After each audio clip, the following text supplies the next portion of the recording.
An Osho Talk is Dhammo Sanantanam, number 93.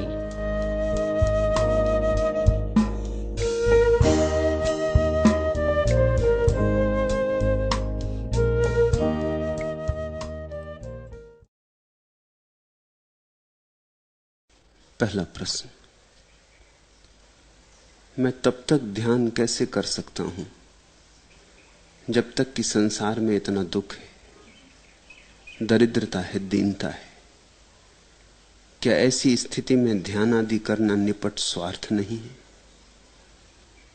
परमात्मा मुझे यदि मिले तो उससे अपनी शांति मांगने के बजाय मैं उन लोगों के लिए दंड ही मांगना ज्यादा पसंद करूंगा जिनके कारण संसार में शोषण है, दुख है और अन्याय है।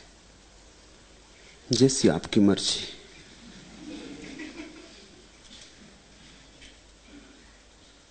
ध्यान न करना हो तो कोई भी बहाना काफी है। ध्यान न करना हो तो किसी भी तरह से अपने को समझा ले सकते हैं कि ध्यान करना ठीक नहीं। लेकिन अभी यह भी नहीं समझे हो कि ध्यान क्या है। यह भी नहीं समझे हो कि दुनिया में इतना दुख, इतनी पीड़ा, इतनी परेशानी ध्यान के न होने के कारण। दुखी आदमी दूसरे को दुख देता है और कुछ देना भी चाहे तो नहीं दे सकता। जो तुम्हारे पास है वही तो दोगे, जो तुम्हारे पास नहीं है वह देना भी चाहो तो कैसे दोगे? दुखी दुख देता है, सुखी सुख देता है। यदि तुम चाहते हो कि दुनिया में सुख हो तो भीतर की शांति, भीतर का होश अनिवार्य शर्तें हैं। ध्यान शब्द पर मत अटको। ध्यान का अर्थ इतना ही है कि तुम अपने भीतर के रस में डूबने लगे। जब तुम रसपूर्ण होते हो तो तुम्हारे कृत्यों में भी रस बहता है, फिर तुम जो करते हो उसमें भी सुगंध आ जाती। ध्यान से भरा हुआ व्यक्ति कठोर तो नहीं हो सकता, करुणा सहज ही बहेगी। ध्यान से भरा हुआ व्यक्ति शोषण तो नहीं कर सकता, असंभव है। ध्यान से भरा हुआ व्यक्ति हिंसक तो नहीं हो सकता। अहिंसा और प्रेम ध्यान की छायाएं। करुणा ऐसे ही आती है ध्यान के पीछे, जैसे बैलगाड़ी चलती है और उसके पीछे चाकों के निशान बनते चलते। अनिवार्य है। दुनिया में इतने लोग दुखी हैं और इतने लोग एक दूसरे को दुख दे रहे हैं। दुख निश्चित है, मगर दुख का कारण क्या है? दुख का कारण यही है कि लोग सुखी नहीं। तुम जिस अवस्था में हो उसी की तरंग तुमसे पैदा होती। सब अपने सुख की दौड़ में ही दूसरों को दुखी कर रहे हैं। कोई अकारण तो दुखी नहीं कर रहा है, कोई किसी को दुखी करने के लिए थोड़ी दुखी कर रहा है। सब चाहते हैं सुख मिले और अपने अपने सुख की दौड़ में लगे। स्वभावतः इस दौड़ में बड़ा संघर्ष है और सभी अपने सुख को बाहर खोज रहे हैं। सभी को दिल्ली जाना है, सभी को दिल्ली के पदों पर बैठना है। तो संघर्ष है, छीना झपटी है, उठापटक है, आपाधापी है। फिर ठीक से पहुंचे कि गलत से पहुंचे, इसकी भी चिंता करने की फुर्सत कहां? क्योंकि दिखाई ऐसा पड़ता है जो ठीक का बहुत विचार करते हैं वो पहुंच ही नहीं पाते। यहां तो जो ठीक का विचार नहीं करता वो पहुंचता हुआ मालूम पड़ता है। तो धीरे धीरे साधन मूल्यहीन हो जाते। बस लक्ष्य एक है कि सुख मिल जाए। फिर चाहे सबका सुख छीन के भी सुख मिल जाए तो भी मेरा सुख मुझे मिलना चाहिए। इसी चेष्टा में दूसरा भी लगा है। इसी चेष्टा में सारी पृथ्वी के करोड़ों लोग लगे और सब बाहर दौड़ रहे हैं। ध्यान का अर्थ है सुख बाहर नहीं, ध्यान का अर्थ है सुख भीतर है। जो बाहर गया वो दुख से और गहरे दुख में पहुंचता रहेगा, और जितने दुख में पहुंचेगा उतना ही प्यासा हो जाएगा कि सुख किसी तरह मिल जाए। फिर तो एन केन प्रकारेण, फिर तो अच्छी तरह मिले तो ठीक, बुरी तरह मिले तो ठीक, किसी की हत्या से मिले तो ठीक, किसी के खून से मिले तो ठीक, लेकिन सुख मिल जाए। जैसे जैसे तुम अपने से दूर जाओगे वैसे वैसे सुख की गहरी प्यास पैदा होगी, और उस अंधी प्यास में तुम कुछ भी कर गुजरोगे, फिर भी सुख मिलेगा नहीं। सिकंदर को नहीं मिलता, न बड़े धनपतियों को मिलता है। सुख मिला है उन्हें जो भीतर की तरफ गए, और भीतर की तरफ जाने का नाम है ध्यान, अंतर यात्रा है ध्यान। जो अपने में डूबा उसे सुख मिलता है, जो अपने में डूबा उसकी स्पर्धा समाप्त हो गई, उसकी कोई प्रतियोगिता नहीं है, क्योंकि मेरा सुख मेरा है, उसे कोई छीनना चाहे तो भी छीन नहीं सकता।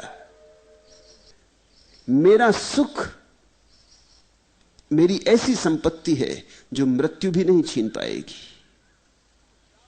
फिर किसी से क्या स्पर्धा है, और जब स्पर्धा नहीं तो शत्रुता नहीं, फिर एक मैत्री भाव पैदा होता है। यहां कोई किसी का सुख नहीं छीन सकता है। यहां प्रत्येक व्यक्ति सुखी हो सकता है अपने भीतर पहुंचकर, और प्रत्येक व्यक्ति दुखी हो जाता अपने से बाहर दौड़कर।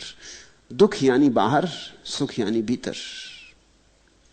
बाहर दौड़े तो संघर्ष है, हिंसा है, वैमनस्य है, शोषण है। भीतर आए तो न हिंसा है, न शोषण है, न वैमनस्य है। और जो अपने सुख में थिर हुआ उसके पास तरंगें उठती सुख की, उसके पास गीत पैदा होता है, उसके पास जो आएगा वो भी उस गीत में डूबेगा। इस दुनिया में उसी दिन दुख समाप्त होगा जिस दिन बड़ी मात्रा में ध्यान का अवतरण होगा, उसके पहले दुख समाप्त नहीं हो सकता। अब तुम पूछते हो मैं तब तक ध्यान कैसे कर सकता हूं जब तक कि संसार में इतना दुख है, दरिद्रता है, दीनता है। ये दुख है ही इसीलिए कि ध्यान नहीं, और तुम कहते हो तब तक मैं ध्यान कैसे कर सकता हूं। ये तो ऐसी बात हुई कि मरीज चिकित्सक को जाके कहे कि जब तक मैं बीमार हूं तब तक औषधि कैसे ले सकता हूं, पहले ठीक हो जाऊं फिर औषधि लूंगा। बीमार हो इसलिए औषधि की जरूरत है, ठीक हो जाओगे तो फिर तो जरूरत ही ना होगी। बीमारी के मिटाने के लिए औषधि है ध्यान। तुम कहते हो संसार में इतना दुख, इतनी पीड़ा, इतना शोषण, इतना अन्याय, मैं कैसे ध्यान करूं। इसलिए ध्यान करो, कम से कम एक तो ध्यान करे, कम से कम तुम तो ध्यान करो। थोड़ी ही तरंगें सही तुम्हारे पास पैदा होंगी, थोड़ा तो सुख होगा। माना कि इस बड़े जंगल में एक फूल खिलने से क्या होगा, लेकिन एक फूल खिलने से और फूलों को भी याद तो आ सकती है कि हम भी खिल सकते, और कलियां भी हिम्मत जुटा सकती हैं, दबी हुई कलियां अंकुरित हो सकती हैं, बीजों में सपने पैदा हो सकते हैं। एक फूल खिलने से प्रत्येक बीज में लहर पैदा हो सकती है। फिर इससे क्या फर्क पड़ता है, तुम खिले, थोड़ी सुगंध बटी, थोड़े चांद तारे प्रसन्न हुए, थोड़ा सा दुनिया का एक छोटा सा कोना जो तुमने घेर रखा है वहां सुख की थोड़ी वर्षा हुई। तुम यही तो चाहते हो ना कि दुनिया में सुख की वर्षा हो। कम से कम उतनी दुनिया को तो सुखी कर लो जितने को तुमने घेरा है। तुम दुनिया का एक हिस्सा हो, तुम दुनिया का एक छोटा सा कोना हो। तुम जैसे लोगों से मिलके ही दुनिया बनी है। आदमी आदमी से मिलके आदमियत बनी है। आदमियत अलग तो नहीं है कहीं। जब भी जाओगे आदमी पाओगे, आदमियत तो कहीं ना पाओगे। कोई व्यक्ति मिलेगा, समाज तो कहीं होता नहीं। समाज तो केवल शब्दकोश में है। समाज का कोई अस्तित्व नहीं है, व्यक्ति का अस्तित्व है। तुम तो कम से कम, एक तो कम से कम खिल जाए, इतनी तो कृपा दुनिया पर करो।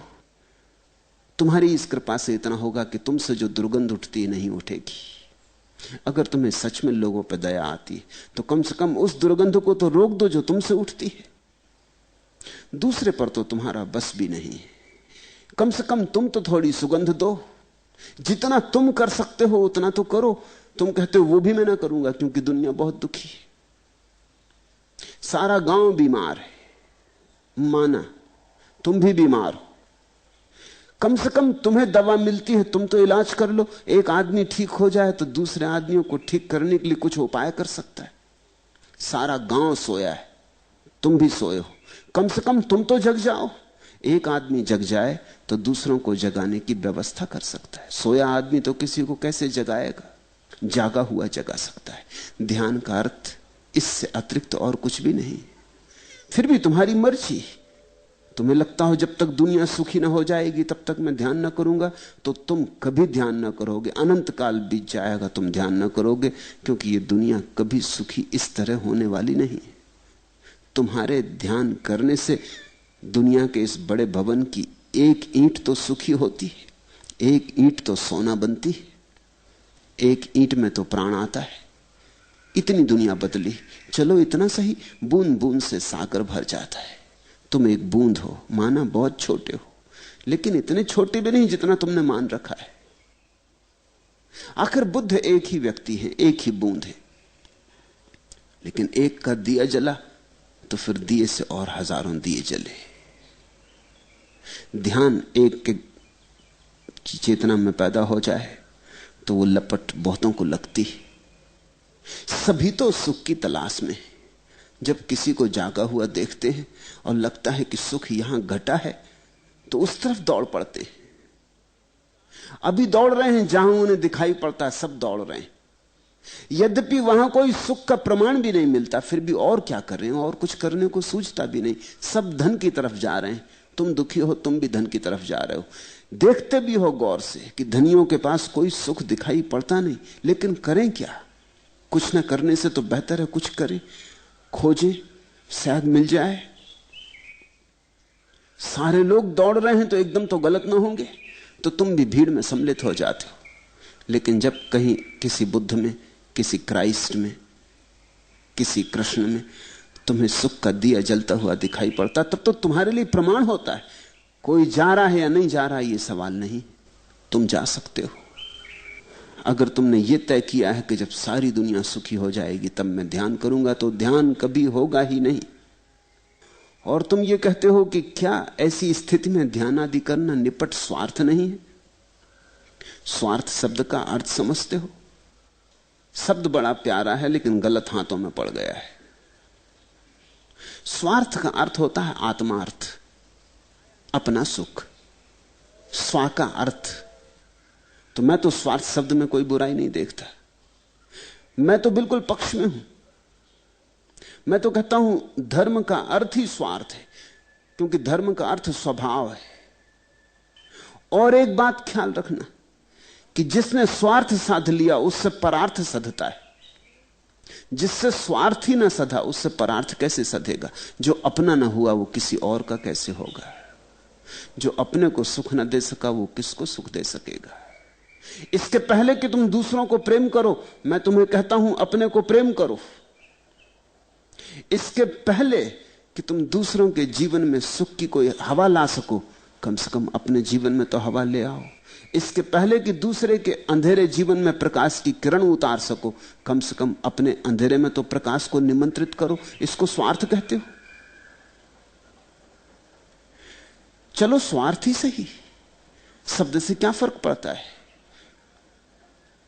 लेकिन यह स्वार्थ बिल्कुल जरूरी है। यह दुनिया ज्यादा सुखी हो जाए अगर लोग ठीक अर्थों में स्वार्थी हो जाएं। और जिस आदमी ने अपना सुख नहीं जाना, वो जब दूसरे को सुख देने की कोशिश में लग जाता तो बड़े खतरे होते। उसे पहले तो पता नहीं कि सुख क्या है।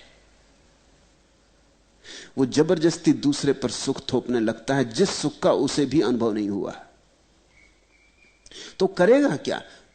वही करेगा जो उसके जीवन में हुआ है। समझो कि तुम्हारे मां बाप ने तुम्हें एक तरह की शिक्षा दी। तुम मुसलमान घर में पैदा हुए कि हिंदू घर में पैदा हुए कि जैन घर में, तुम्हारे मां बाप ने जल्दी से तुम्हें जैन, हिंदू या मुसलमान बना दिया। उन्होंने ये सोचा ही नहीं कि उनके जैन होने से, हिंदू होने से उन्हें सुख मिला है। नहीं, वो एकदम तुम्हें सुख देने में लग गए, तुम्हें हिंदू बना दिया, मुसलमान बना दिया।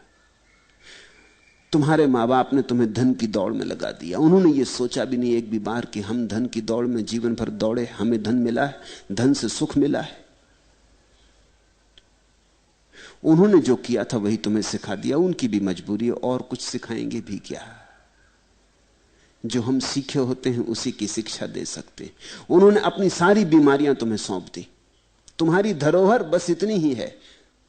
उनके मां बाप उन्हें सौंप गए थे बीमारियां, वो तुम्हें सौंप गए, तुम अपने बच्चों को सौंप जाओगे। कुछ स्वार्थ कर लो, कुछ सुख पालो, ताकि उतना तुम अपने बच्चों को दे सको, उतना तुम अपने पड़ोसियों को दे सको।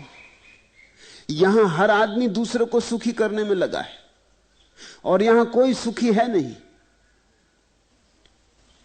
जो स्वाद तुम्हें नहीं मिला, उस स्वाद को तुम दूसरे को कैसे दे सकोगे? असंभव है। मैं तो बिल्कुल स्वार्थ के पक्ष में हूं। मैं तो कहता हूं मजहब मतलब की बात है, इससे बड़ा कोई मतलब नहीं है। धर्म यानी स्वार्थ। लेकिन बड़ी अपूर्व घटना घटती, स्वार्थ की ही बुनियाद पर परार्थ का मंदिर खड़ा होता है। तुम जब धीरे धीरे अपने जीवन में शांति, सुख, आनंद की झलकें पाने लगते हो, तो अनायास ही तुम्हारा जीवन दूसरों के लिए उपदेश हो जाता है। तुम्हारे जीवन से दूसरों के इंगित और इशारे मिलने लगते। तुम अपने बच्चों को वही सिखाओगे जिससे तुमने शांति जानी। तुम फिर प्रतिस्पर्धा ना सिखाओगे, प्रतियोगिता ना सिखाओगे, संघर्ष वैमनस्य ना सिखाओगे। तुम उनके मन में जहर ना डालोगे। इस दुनिया में अगर लोग थोड़े स्वार्थी हो जाएं तो बड़ा परार्थ हो जाए। अब तुम कहते हो कि क्या ऐसी स्थिति में ध्यान आदि करना निपट स्वार्थ नहीं? निपट स्वार्थ है, लेकिन स्वार्थ में कहीं भी कुछ बुरा नहीं। अभी तक तुमने जिसको स्वार्थ समझा है उसमें स्वार्थ भी नहीं है। तुम कहते हो धन कमाएंगे, इसमें स्वार्थ है, पद पालेंगे, इसमें स्वार्थ है, बड़ा भवन बनाएंगे, इसमें स्वार्थ है। मैं तुमसे कहता हूं इसमें स्वार्थ कुछ भी नहीं। मकान बन जाएगा, पद भी मिल जाएगा, धन भी कमा लिया जाएगा। अगर पागल हुए तो सब हो जाएगा जो तुम करना चाहते हो, मगर स्वार्थ हल नहीं होगा, क्योंकि सुख ना मिलेगा और स्वयं का मिलन भी नहीं होगा, और ना जीवन में कोई अर्थवत्ता आएगी। तुम्हारा जीवन व्यर्थ ही रहेगा, कोरा, जिसमें कभी कोई वर्षा नहीं हुई, जहां कभी कोई अंकुर नहीं फूटे, कभी कोई हरियाली नहीं और कभी कोई फूल नहीं आए। तुम्हारी वीणा ऐसी ही पड़ी रह जाएगी, कभी किसी ने तार नहीं छेड़े। कहां का अर्थ और कहां का स्वा? तुमने जिसको स्वार्थ समझा है उसमें स्वार्थ नहीं है, सिर्फ मूढ़ता है। और जिसको तुम स्वार्थ कह के कहते हो कि कैसे मैं करूं, मैं तुमसे कहता हूं उसमें स्वार्थ है और परम समझदारी का कदम भी है। तुम ये स्वार्थ करो। इस बात को तुम जीवन के गणित का बहुत आधारभूत नियम मान लो कि अगर तुम चाहते हो दुनिया भली हो तो अपने से शुरू कर दो, तुम भले हो जाओ।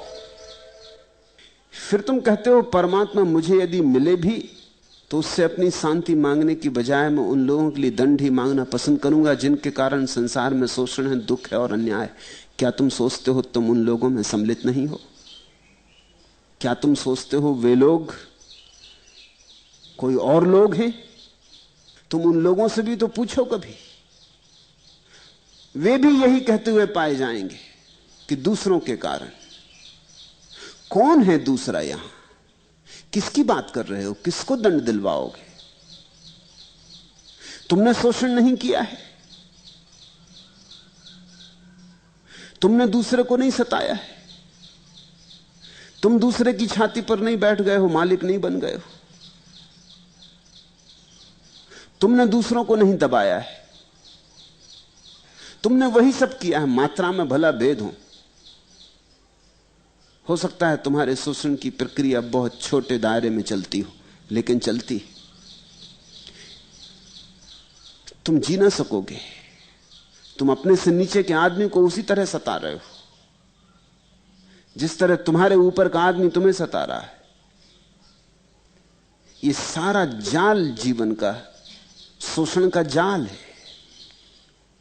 इसमें तुम एकदम बाहर नहीं हो। दंड किसके लिए मांगोगे? और जरा ख्याल करना, दंड भी तो दुख ही देगा दूसरों को।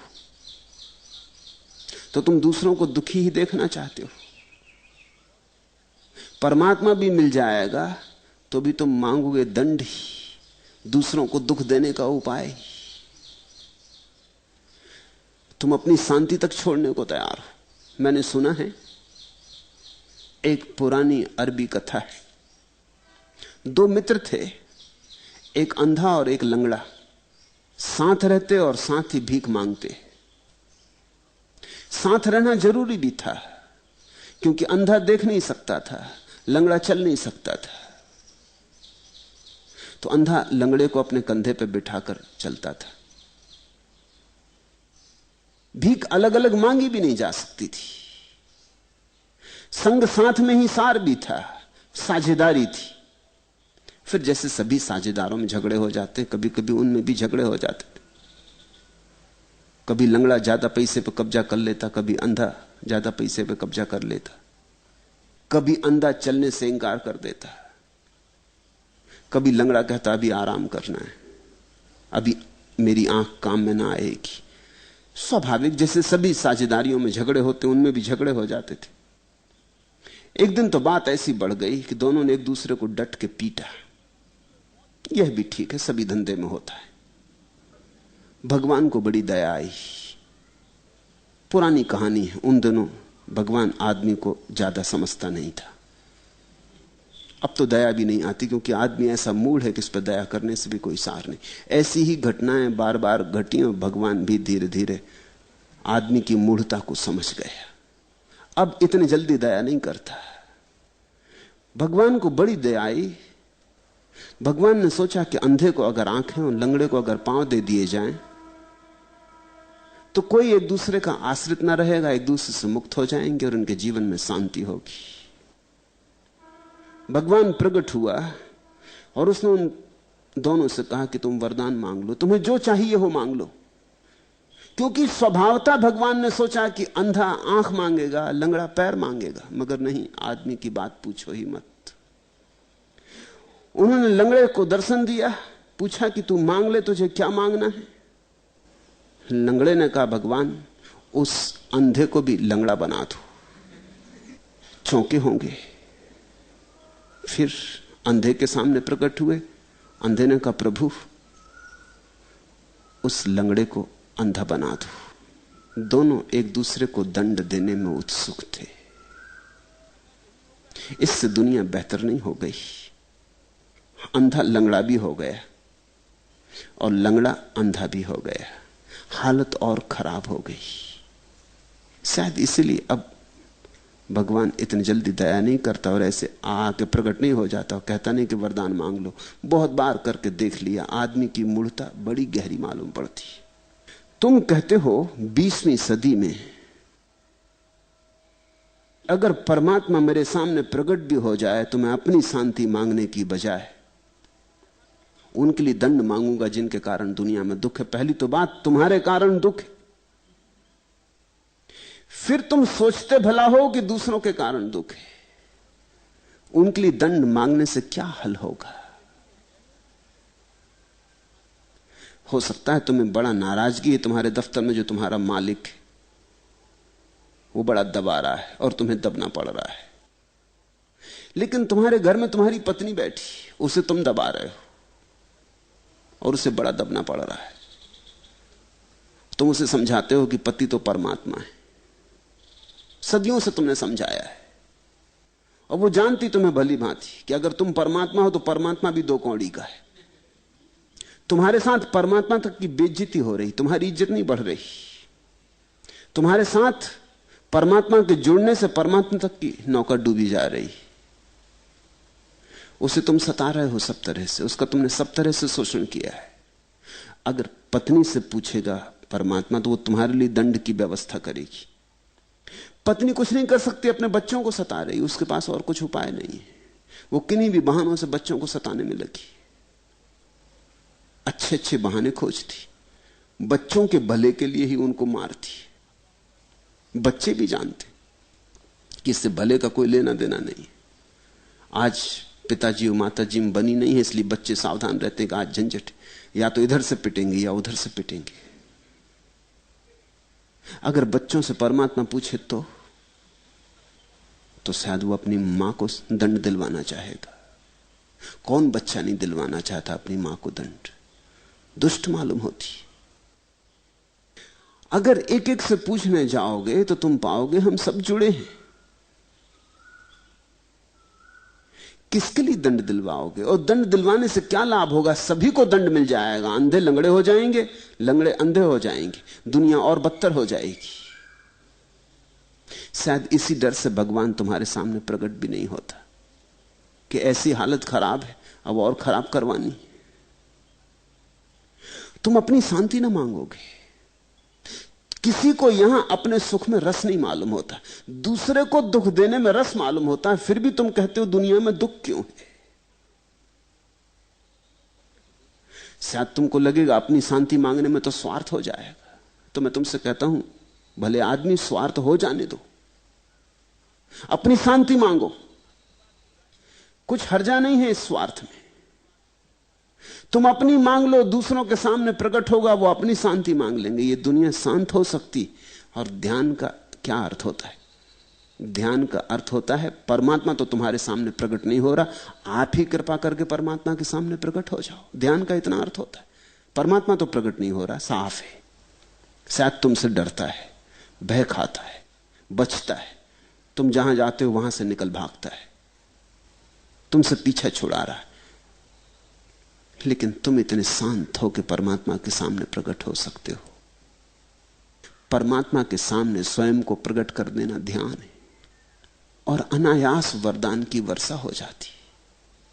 तुम्हारा सारा जीवन कौन बदल जाता है, देखने का ढंग बदल जाता है। मैंने सुना है एक ज़ेन साधक देर से आश्रम लौटा, गुरु ने उससे देरी का कारण पूछा, तो शिष्य ने क्षमा मांगी और कहा कि माफ करें गुरुदेव, रास्ते में पोलो का खेल हो रहा था, वो मैं देखने में लग गया।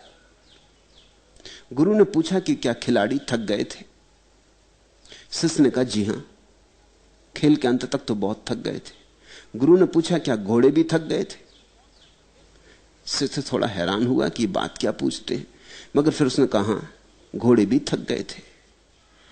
फिर गुरु ने पूछा क्या लकड़ी के खंभे भी थक गए थे? तब तो शिष्य ने समझा ये क्या पागलपन की बात है। शिष्य उत्तर न दे सका। उस रात वह सो भी न सका, क्योंकि यह तो मानना असंभव था कि गुरु पागल है। इस बात की ही संभावना थी कि मुझसे ही कोई भूल चूक हो रही। प्रश्न पूछा है तो कुछ अर्थ होगा ही। रात सोया नहीं, जागता रहा, सोचता रहा, सोचता रहा। सुबह सूरज की किरण फूटते ही उसके भीतर भी उत्तर फूटा। जैसे अचानक एक बात अंतस्थल से उठी और साफ हो गई। वो दौड़ा हुआ गुरु के पास पहुंचा और उसने गुरु से कहा कृपा कर अपना प्रश्न दोहराइए, कहीं ऐसा ना हो कि मैंने ठीक से सुना ना हो। तो गुरु ने पूछा कि क्या खंबे भी थक गए थे? उस शिष्य ने कहा खंबे भी थक गए थे। गुरु बहुत प्रसन्न हुए, उन्होंने उसे गले लगा लिया और कहा कि देख, अगर खंभों को थकावट ना आती होती तो थकावट फिर किसी को भी नहीं आ सकती थी।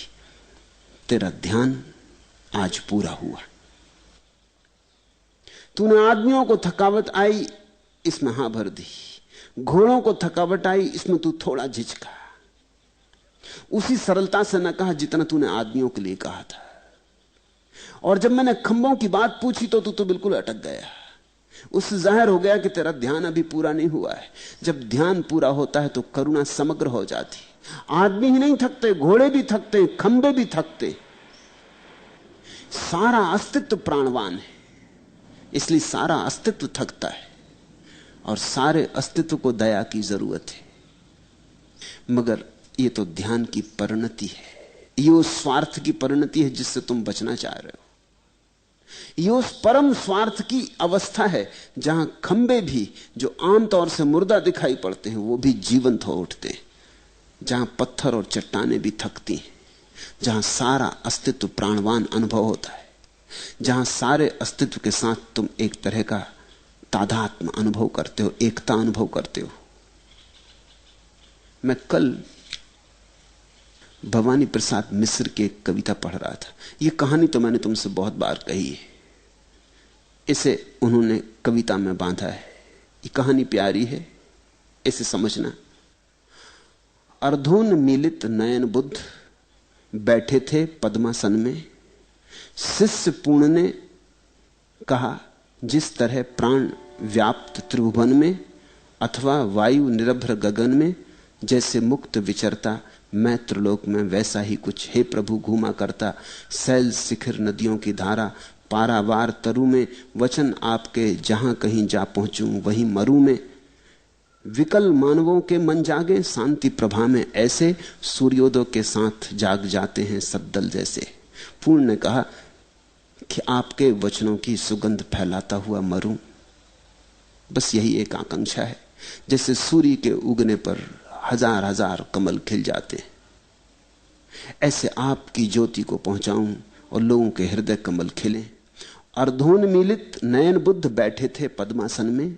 शिष्य पूर्ण ने कहा, जिस तरह प्राण व्याप्त त्रिभुवन में अथवा वायु निरभ्र गगन में जैसे मुक्त विचरता, मैं त्रिलोक में वैसा ही कुछ हे प्रभु घूमा करता। सैल शिखर नदियों की धारा पारावार तरु में, वचन आपके जहां कहीं जा पहुंचूं वहीं मरू में। विकल मानवों के मन जागे शांति प्रभा में, ऐसे सूर्योदय के साथ जाग जाते हैं सद्दल जैसे। वत्स, किंतु यदि लोग न समझें, करें तुम्हें अपमानित। कहा पूर्ण ने, प्रभु उनको मैं नहीं गिनूंगा अनुचित। धन्यवाद ही दूंगा, फेंकी धूल न पत्थर मारे। केवल कुछ अपशब्द विरोधी बातें सुनी उचारे। बुद्ध ने पूछा कि अगर लोग अपमान करेंगे पूर्ण, तो फिर तुझे क्या होगा? लोग न समझेंगे तो फिर तुझे क्या होगा? तू तो समझाने जाएगा, लोग समझते कहां? लोग समझना चाहते नहीं। लोग तो जो समझाने आता उस पर नाराज हो जाते। लोग अगर तेरा अपमान करेंगे तो तुझे क्या होगा? वत्स, किंतु यदि लोग न समझें, करें तुम्हें अपमानित। कहा पूर्ण ने, प्रभु उसको मैं नहीं गिनूंगा अनुचित। धन्यवाद ही दूंगा, फेंकी धूल न पत्थर मारे। केवल कुछ अपशब्द विरोधी बातें सुनी उचारे। बड़े भले लोग हैं, ऐसा धन्यवाद मानूंगा। कुछ थोड़े से अपशब्द कहे, पत्थर भी मार सकते थे, धूल भी उछाल सकते थे। थोड़े से अपशब्द कहे, अपशब्दों से क्या बनता बिगड़ता? न कोई चोट लगती, न कोई घाव होता। बड़े भले लोग हैं, ऐसा ही मानूंगा। किंतु अगर वे हाथ उठाएं फेंकें तुम पर ढीले, धन्यवाद दूंगा, मानूंगा छेड़छाड़ की खेले। असीना कोस से खींची उनने, किया नहीं वध मेरा। बुद्ध ने कहा यह भी हो सकता कि वे ढेले भी मारें, तुम्हारी पिटाई भी करें, पत्थरों से तुम्हारा सिर तोड़ दें, फिर पूर्ण फिर क्या होगा? किंतु अगर वे हाथ उठाएं फेंके तुम पर ढेले, धन्यवाद दूंगा, मानूंगा छेड़छाड़ की खेले। असीना कोस से खींची उनने, किया नहीं वध मेरा। पूर्ण ने कहा खुश होऊंगा, भले लोग हैं, तरकस से तीर ना निकाला, प्राण ही ना ले लिए मेरे, सिर्फ पत्थर मारा। खेल खेल में समझूंगा, क्रीड़ा की, मारा ही मार नहीं डाला, इतना ही क्या कम है? और वत्स यदि वध कर डाला उन लोगों ने तेरा, प्रभु ऐसी यदि मृत्यु मिले तो भाग्य उसे मानूंगा। धर्म पथ पर प्राण गए निर्वाण उसे जानूंगा।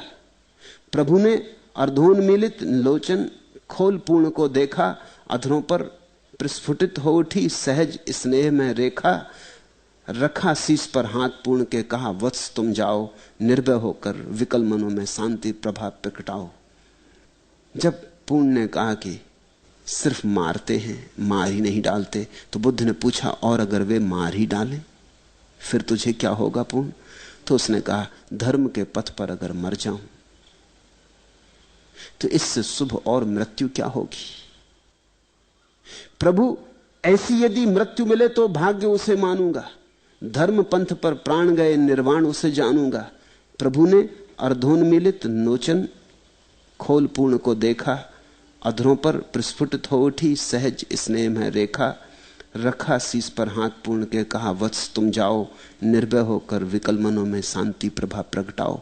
इतनी शांति भीतर हो कि मौत भी पीड़ा ना दे, इतना ध्यान भीतर हो कि अपमान अपमानित ना करे, पत्थर बरसाए जाएं तो कीड़ा समझ में आए, कोई प्राण भी ले ले तो भी धन्यवाद में बाधा ना पड़े, धन्यवाद में भेद ना पड़े, तो ही कोई व्यक्ति इस जगत में सुख देने में समर्थ हो पाता है। इसलिए बुद्ध ने कहा अब तुम जा सकते, तुम जाओ, बांटो, अब तुम्हारे पास है, जिसके पास है वही बांट सकता है।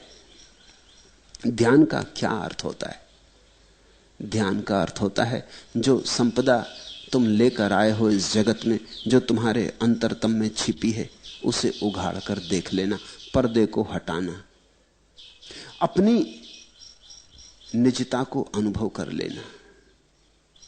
वो जो भीतर निनाद बज रहा है सदा से सुख का, उसकी प्रतीति कर लेना। फिर तुम बाहर सुख न खोजोगे, फिर बाहर के सब सुख दुख जैसे मालूम होंगे। भीतर का सुख इतना पूर्ण है, ऐसा परात्पर, ऐसा शाश्वत, उसकी एक झलक मिल गई तो सारे जगत के सब सुख दुख जैसे हो जाते। उसकी एक झलक मिल गई तो बाहर का जीवन मृत्यु जैसा हो जाता है। उसकी तुलना में फिर सब फीका हो जाता है। फिर इसमें दौड़ धाप नहीं रह जाती, संघर्ष नहीं रह जाता, युद्ध नहीं रह जाता, कलह नहीं रह जाती। ऐसे ही ध्यान को उपलब्ध व्यक्ति इस जगत में सुख की थोड़ी सी गंगा को उतार ला सकते। ऐसे ही भगीरथ गंगा को पुकार सकते हैं सुख की। तुमसे यह ना हो सकेगा, तुम ध्यान करने को ही राजी नहीं। ध्यान का तुम्हें अर्थ भी पता नहीं, क्योंकि अर्थ पता भी कैसे होगा जब तक करोगे नहीं। तुम उस द्वार को खोलने से इंकार कर रहे हो जिस द्वार को खोलने से प्रभु मिलेगा, और तुम कहते हो जब तक दुनिया में दुख है मैं ये द्वार पर दस्तक न दूंगा, क्योंकि ये तो बड़ा स्वार्थ हो जाएगा। लोग दुखी हैं, लोग भी इसलिए दुखी हैं कि वो भी यही कह रहे हैं कि जब तक दस्तक न देंगे इस द्वार पर, जब तक और लोग दुखी हैं। ये तो बड़ा दुष्ट चक्र है। कम से कम तुम तो दस्तक दो, तुम तो भीतर झांक कर देखो, और तुम्हें सुख मिल जाए तो फिर दौड़ पड़ना बाहर, जैसे पूर्ण जा रहा था लोगों में शांति की प्रभा जगाने। तुम भी चले जाना, फिर तुमसे जो बने करना, फिर तुम जो भी करोगे शुभ होगा। ध्यान का अर्थ है होश पूर्वक जीना। बिना ध्यान के जो आदमी जीता बेहोशी से जीता। आखिरी बात, आमतौर से तुमने यही सुना है, यही सोचा है, यही तुमसे कहा भी गया है सदियों से कि दुनिया में दुख है क्योंकि दुनिया में बुरे लोग हैं, बुरे लोग दुख दे रहे हैं, दुनिया में पापी हैं, पापियों के कारण दुख हो रहा है। तुम कुछ नए नहीं हो जो तुम कहते हो अगर भगवान हमें मिल जाएं तो इन दुष्टों को जो दुनिया में दुख फैला रहे हैं इनको दंड दिलवा देंगे। तुम नए नहीं हो, तुम्हारे ऋषि मुनि सदा से यही करते रहे, इसलिए तो नरक बनाया, भगवान से प्रार्थना करवा करवा के नरक बनवाया कि पापियों को नरक में डाल दो। लेकिन तुमने देखा नरक की ही तरह तुमने जमीन पर कारागृह बना रखे। जिनको तुम गलत समझते हो उनको कारागृह में डाल देते हो। कारागृह से किसी को तुमने कभी सुधर के लौट के देखा? कारागृह से कभी कोई सुधर के आया है? हां, तुम्हारी दंड लेने की आकांक्षा पूरी हो जाती, तुम्हारी दुष्टता पूरी हो जाती। उस आदमी ने एक गलती की थी, तुमने और एक गलती कर ली।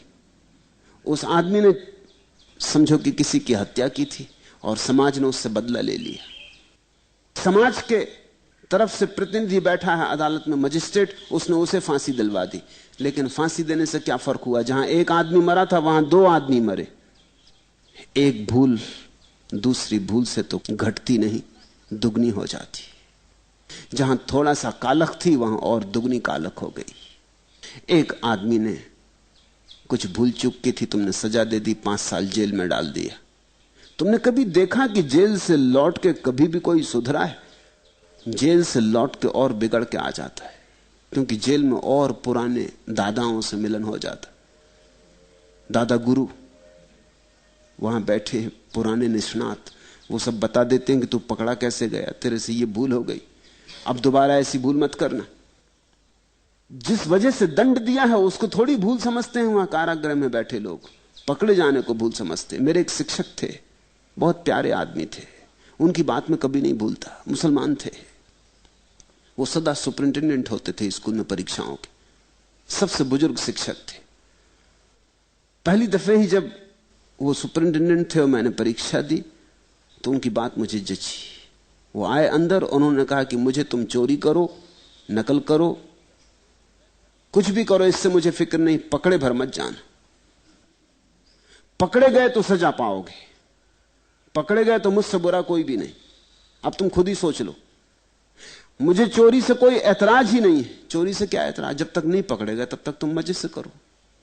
अगर तुम्हें पकड़े जाने का डर हो तो जो विद्यार्थी कुछ नोट ले आए हो, कुछ कर लिए हो, कृपा करके दे दें। बहुत से विद्यार्थियों ने दे दिए निकाल के। ये बात तो सीधी साफ थी, ये गणित बिल्कुल साफ सुथरा था। इस दुनिया में दंड चोरी का थोड़ी मिलता, पकड़े जाने का मिलता है। तो जब तुम किसी चोर को जेल में डाल देते हो, उसको कष्ट जो होता है इस बात का होता है कि मैं पकड़ा गया, अब दोबारा पकड़ा ना जाऊं बस। तो वहां और दादा गुरु हैं, वो सिखाने बैठे। तुमने और विद्यालय में भेज दिया उनको। जेल खाना विद्यालय। तुम्हारे जेल खाने से कोई सुधर के नहीं निकला। अब तो मनोवैज्ञानिक कहने लगे कि जेल खाने की पूरी व्यवस्था बदल दो। इसको जेल खाना कहो ही मत, इसको दंडालय समझो ही मत, इसको सुधारालय या ज्यादा से ज्यादा अस्पताल कहो। यहां चिकित्सा करो लोगों की, दंड मत दो। मगर तुम्हारे संतों को अभी भी अकल नहीं आई है, अभी भी नरक में दंड दिया जा रहा है। बात तो वही की वही है, गणित वही का वही है। नरक से किसी पापी के ठीक होकर लौटने की तुमने खबर सुनी? किसी पुराण में लिखा है? मैंने तो बहुत खोजा, मुझे नहीं मिला कि कोई पापी नरक गया हो और वहां से सुधर के लौटा हो। कोई कहानी ही नहीं है। जो गया नरक सो नरक में ही पड़ा है और बिगड़ता जा रहा है। दंड से कोई सुधरता नहीं। दंड से तो सिर्फ तुम भी दुष्ट होने का मजा ले लेते हो। फिर ये जो मौलिक गणित है इसके भीतर, वो अब तक यह रहा कि जो आदमी बुरे हैं उनके कारण दुनिया में दुख है। मैं तुमसे कहना चाहता हूं, बुरों के कारण दुनिया में दुख नहीं है, बेहोश लोगों के कारण दुख है। और बेहोश होने के कारण ही वे बुरे भी हैं। बुराई में जड़ नहीं है, बेहोशी में जड़ है। और ध्यान यानी होश। अब तक दुनिया को हमने इसी कोशिश की है कि बुरा आदमी भला हो जाए। दंड से हो, प्रलोभन से हो, मारपीट से हो, फुसलाने से हो, रुस्वत से हो।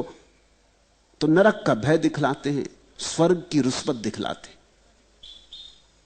आदर मिलेगा, सम्मान मिलेगा, समाज में प्रतिष्ठा मिलेगी, राष्ट्रपति पद्म भूषण पद्मश्री की उपाधियां देंगे। अच्छा करो। बुरा किया तो दंड मिलेगा, जेल खाने में पड़ोगे, प्रतिष्ठा खो जाएगी, नाम ना रहेगा, नरक में पड़ोगे।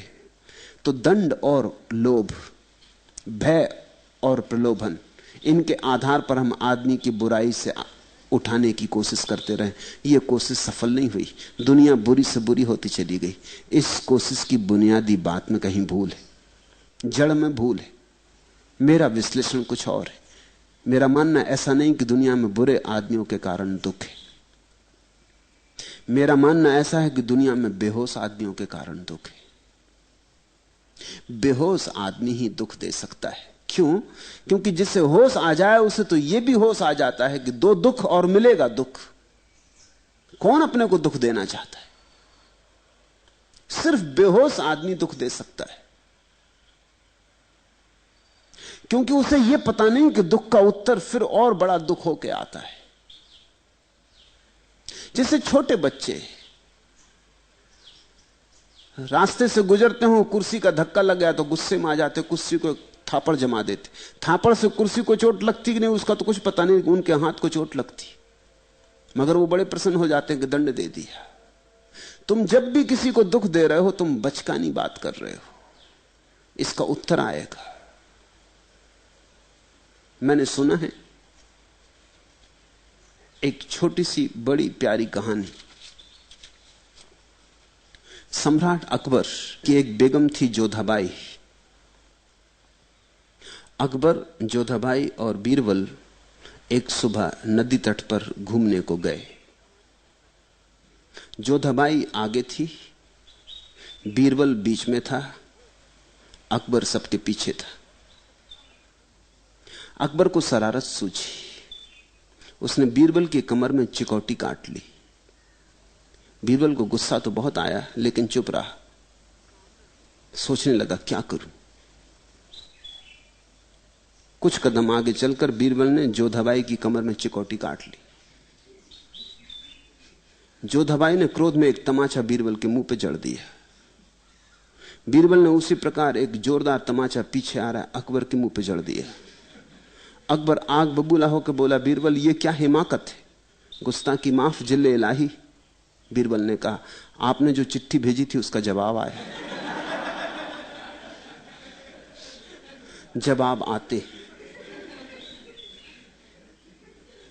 यहां कोई भेजी गई चिट्ठी बिना जवाब के नहीं रहती। ये सारा अस्तित्व प्रत्युत्तर देता है, प्रतिध्वनित करता है। तुम जो करते हो वो लौटता है, और कई गुना होकर लौटता। चिकोटी काटी थी और जोरदार तमाचे की तरह लौटता है।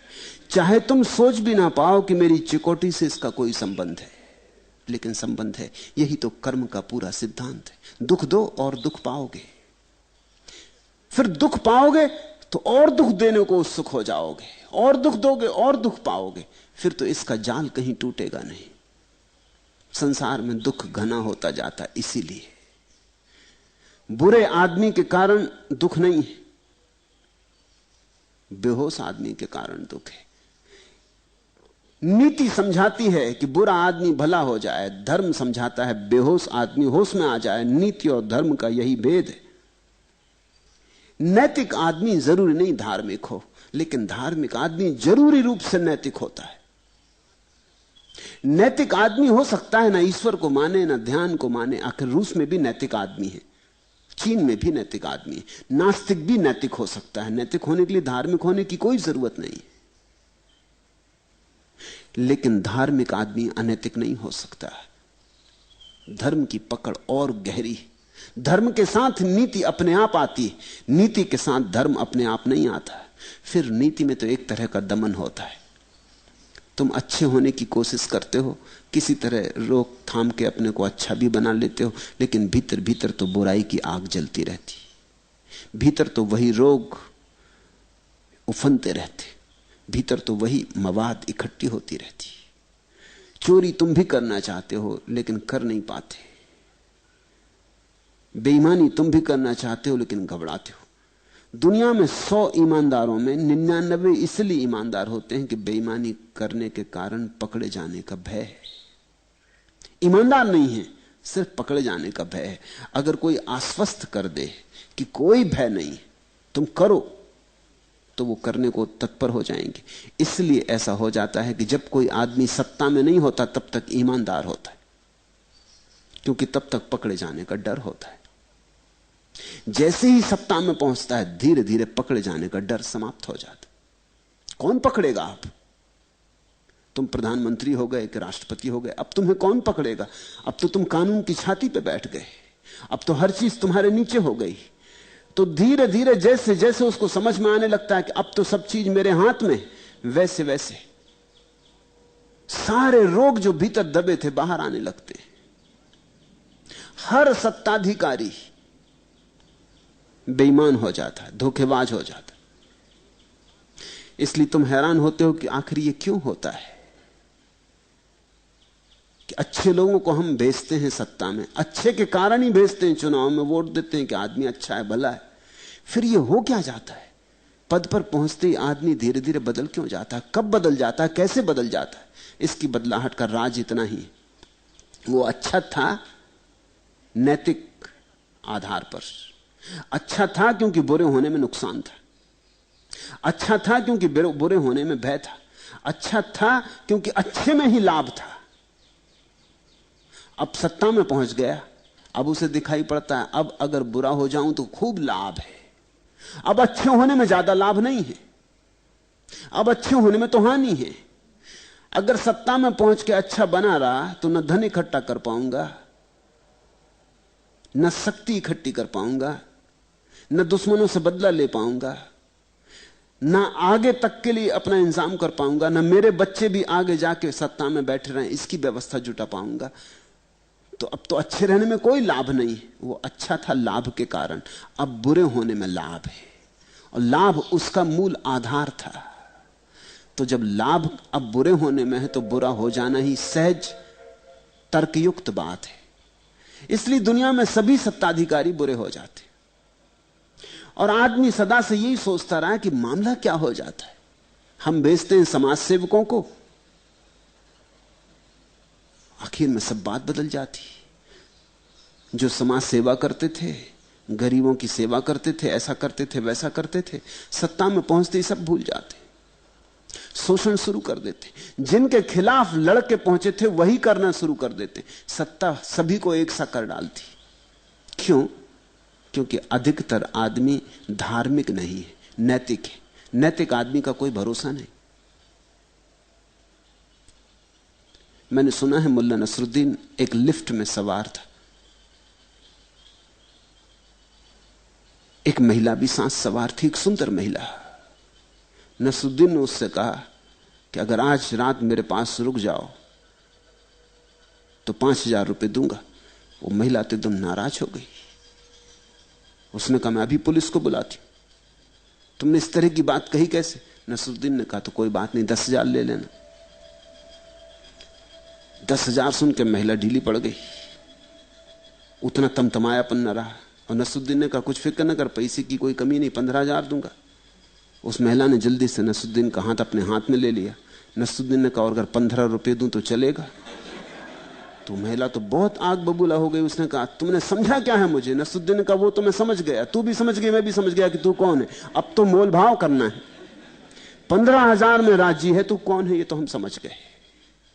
अब तो मोल भाव की बात है। 15,000 में राजी है तो कौन है, इसमें अब कोई बाधा ना रही। तुम भी ख्याल करना, तुम्हारी नैतिकता, तुम्हारी भलाई की एक सीमा होती। तुम चोरी शायद ना करो, 5 रुपए पड़े शायद तुम निकल जाओ, साधु बने। 15 पड़े शायद निकल जाओ, 15,000 पड़े फिर ठिठकने लगो, 15 लाख पड़े हैं फिर तुम छोड़ोगे, तुम कहोगे अभी साधुता छोड़ो। अब ये साधुता सस्ती पड़ रही है, जो पड़ा है वो ज्यादा काम का है। ये साधुता फिर संभाल लेंगे। एक दफा 15 लाख हाथ में आ जाएं तो साधुता तो कभी भी संभाल लेंगे। मंदिर बनवा देंगे, दान करवा देंगे, साधु तो फिर हो जाएंगे। साधु होने में क्या रखा है? इस मौके को तुम न छोड़ सकोगे। नैतिक आदमी की सीमा होती, धार्मिक आदमी की कोई सीमा नहीं होती। नैतिक आदमी कारण से नैतिक होता है, धार्मिक आदमी सिर्फ होश के कारण नैतिक होता है, और ध्यान के बिना होश नहीं। तो जिन्होंने प्रश्न पूछा है वो होंगे थोड़े नैतिक चिंतक होंगे, थोड़ा नीति का विचार करते होंगे, मगर धर्म का उन्हें कोई हिसाब अभी ख्याल में नहीं। और नैतिक होने से कोई नैतिक नहीं होता, धार्मिक होने से ही वस्तुतः नैतिक होता है। नीति तो धोखा है, नीति तो झूठा सिक्का है, धर्म के नाम पर चलता है लेकिन असली नहीं। मैं चाहता हूं तुम जागो, होश से भरो। होश से भरते ही आदमी बुरा नहीं रह जाता, क्योंकि होश से भरा आदमी बुरा हो ही नहीं सकता। ये तो ऐसे है जैसे रोशनी जल गई और अंधेरा समाप्त हो गया। अब तुम दरवाजे से निकलोगे, दीवार से थोड़ी निकलोगे। अंधेरे में कभी कभी दीवार से निकलने की कोशिश की थी, जरूर टकरा भी गए थे, गिरे भी थे, फर्नीचर से भी उलझ गए थे, चोट भी खा गए थे, दूसरे को भी चोट पहुंचा दी थी। लेकिन अब रोशनी जल गई, अब तो न टकराओगे, न फर्नीचर पे गिरोगे, न सामान टूटेगा, न बर्तन गिरेंगे, न दर्पण फूटेगा, न दीवार में सिर टकराएगा। अब तो तुम सीधे निकल जाओगे, अब तो रोशनी है। बेहोशी जानी चाहिए। आदमी साधारणता बेहोश है। हम एक नशे में चल रहे हैं। इस छोटी सी घटना को सुनो। योजना विभाग के 2 बाबू अफीम के बहुत शौकीन थे, इसलिए कार्यालय में भी अक्सर पिनक में रहते थे। एक दिन ऊपर से आदेश आया कि आदिवासी क्षेत्र में एक कुएं का निर्माण किया जाए। इनके जिम्मे कुएं का स्थल निरीक्षण का भार सौंपा गया। दोनों स्थल निरीक्षण के लिए चल पड़े। रास्ते में उन्हें एक कुआं मिला। वे काफी चल चुके थे, इसलिए थकावट दूर करने के लिए थोड़ी देर वहां रुके, पानी पिया और अफीम चढ़ाई। जब अफीम काफी चढ़ गई तब एक बाबू ने दूसरे से कहा, क्यों यार, यदि हम लोग इस कुएं को आदिवासी क्षेत्र में ले चलें तो नया कुआं खुदवाने का पैसा उड़ा सकते। दोनों अफीम में थे, दोनों को बात जज गई कि बात बिल्कुल सीधी सीधी है। नया कुआं बनाने की जरूरत का, यहां कोई दिखाई भी नहीं पड़ता, कुआं एकांत में पड़ा है, इसी को ही ले चले। दूसरा खुश होकर बोला, यार तुम्हारे दिमाग का कोई जवाब नहीं, चलो कोशिश करें। इतने में हवा का झोंका आया, अफीम और चढ़ गई, दोनों वहीं लुढ़क गए। दोनों कुएं को धक्का दे रहे थे, जब लुढ़क के गिर गए। धक्का देते ही कोशिश में लगे थे कि ले चलें धक्का के। काफी देर बाद उनको बेहोश देखकर देहाती इकट्ठे हो गए। एक बाबू को कुछ होश आया तो उसने देहातियों को देखकर अपने दोस्त से कहा, बस करो यार, आदिवासी क्षेत्र आ गया है, ज्यादा और जोर लगाओगे तो अपन लोग आगे बढ़ जाएंगे। वो समझे कि आ गया गांव, ले आए हम कुएं को धक्का के यहां तक, और अब अगर ज्यादा जोर लगाया तो आगे भी निकल जा सकते। रुक जाओ। ऐसी एक पिनक है जिसमें हम डूबे, विचार की तंद्रा है, मन की बेहोशी है, सब भीतर अंधेरा अंधेरा है, रोशनी जलती नहीं, धुआं धुआं है। इसमें हम सब कुछ किए जा रहे हैं। जो हम करते हैं, हम शुभ भी करें ऐसी दशा में तो अशुभ ही होगा। सोए आदमी से शुभ होता ही नहीं, सोए आदमी से पुण्य होता ही नहीं, और जागे आदमी से पाप नहीं होता है। इसलिए मैं पापी को पुण्यात्मा नहीं बनाना चाहता, मैं सिर्फ सोए को जागा बनाना चाहता हूं। जिस दिन तुम्हारे भीतर ध्यान होता, ध्यान का अर्थ निर्विचार चैतन्य, कोई विचार का धुआं नहीं, मात्र होश। उस होश की आभा में तुम्हें सब साफ दिखाई पड़ने लगता है। कहां चलो, क्या करो, अब तक क्या किया और क्या क्या परिणाम हुए, सारा अतीत स्पष्ट हो जाता है। इतना ही नहीं, सारा भविष्य स्पष्ट हो जाता है। सारी बात ऐसे साफ हो जाती है जैसे दिन में सूरज निकलता है और सब रास्ते दिखाई पड़ने लगते हैं, और रात के अंधेरे में सब खो जाते हैं। ध्यान के लिए कोई बहाने खोजकर बचने की कोशिश मत करना। ध्यान इस जगत में एकमात्र करने योग्य बात है। शेष न किया चलेगा, ध्यान न किया तो चूके, तो जीवन से चूके, फिर भी तुम्हारी मर्जी।